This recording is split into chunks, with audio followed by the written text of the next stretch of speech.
एक बजट हो गया 20 करोड़ वोटों का इंतजाम। मुफ्त राशन के आगे विपक्ष हुआ फेल। भारत में 80 करोड़ लोगों को मिलेगा अनाज फ्री। केंद्र सरकार की पीएम गरीब कल्याण योजना के अंतर्गत 80 करोड़ गरीब लोगों को फ्री राशन का लाभ दिया जा रहा है। इस योजना को बंद करने के लिए सितंबर 2022 का समय चुना गया था, लेकिन बजट के दौरान सरकार ने इसे आगे के लिए बढ़ा दिया है। भारत में कुल वोटर्स की संख्या 80 करोड़ है, लेकिन साल 2024 में बढ़कर लगभग 100 करोड़ हो जाएगी।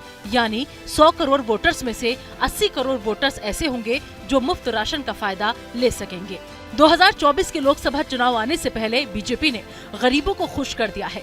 जानकारी के लिए हम आपको बता दें कि चुनावी आंकड़े कहते हैं कि सबसे ज्यादा वोट वही करता है जो गांव में रहता है और कोई खास काम नहीं करता है। यानी राशन लेने वाला ही चुनाव में हार जीत तय कर सकता है, क्योंकि राशन की अपनी एक अलग जाति है जिसे आप भूख कह सकते हैं, और मोदी सरकार ने उसी भूख पर मरहम लगाकर एक भारी संख्या में वोट बैंक तैयार कर लिया है।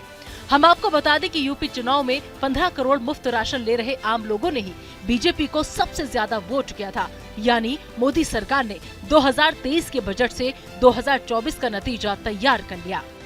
भारत में आप 5 वर्ग में व्यवस्था को बांट सकते हैं। पहला वर्ग वो है जो वंचित होता है, जिसके पास कोई व्यवस्था ही नहीं है, जैसे आदिवासी या जनजाति, जिसके लिए मोदी सरकार 15,000 करोड़ का फंड निकालती है।